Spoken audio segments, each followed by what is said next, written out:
My name is Joel Spitzer.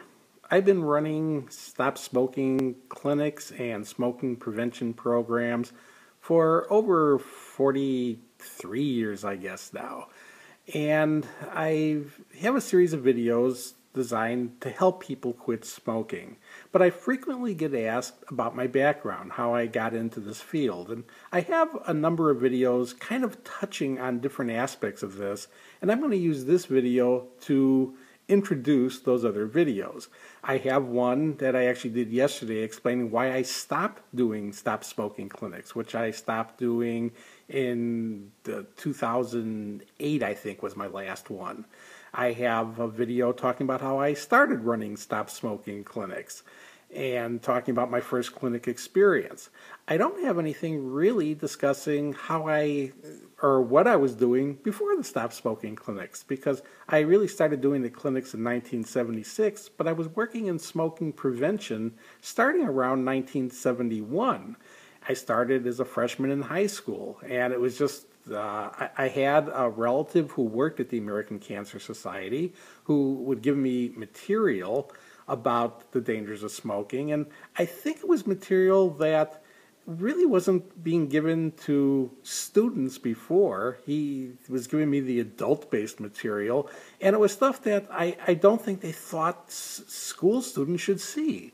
There was this perception out there that, oh, you can't really show what smoking does, because that's this stuff smoking does is really pretty scary, and if you showed it, it would be considered a scare tactic. Well, showing stuff which is real was never a scare tactic. Scare tactic is when you show things that weren't real and you say that they can happen.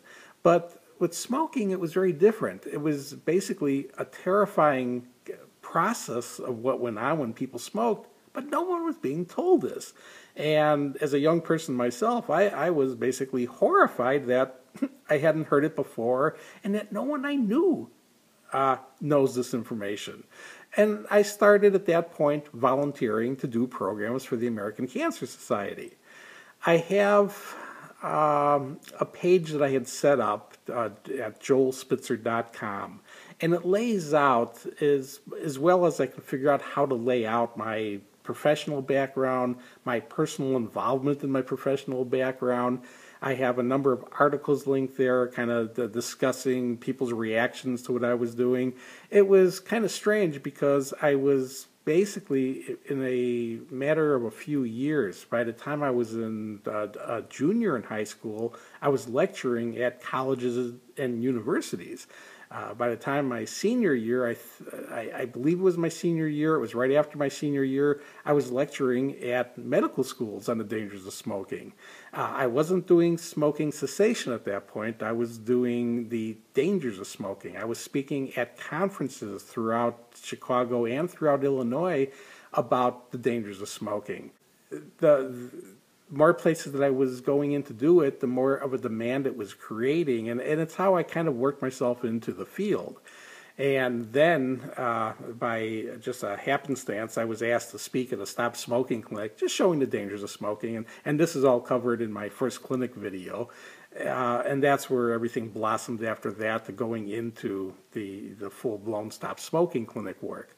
So anyway, I'll attach links into the video description here to a number of the resources that I kind of just touched upon. And if you really are interested on who you're listening to and why, I think it'll give you a kind of broad overview of how I got involved with this, what my reasons for getting involved with, and why I continue to do this work.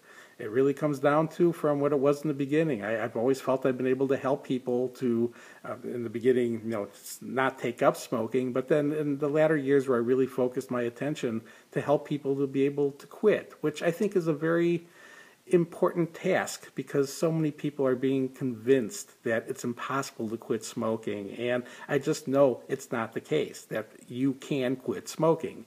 And the other materials that I have are much more important than this one because it shows you how you can do it. But just so you have some basis of who you're dealing with, go over to that website that I'll have linked in here at joelspitzer.com if you want background information. And if you go through that, along with all the other stuff that we've got available at whyquit.com now, at the YouTube site, you'll see that it is possible to quit. You will be able to do it, and you'll be able to stay off for the duration of your life if you choose to do so, by simply making and sticking to a personal commitment to never take another puff.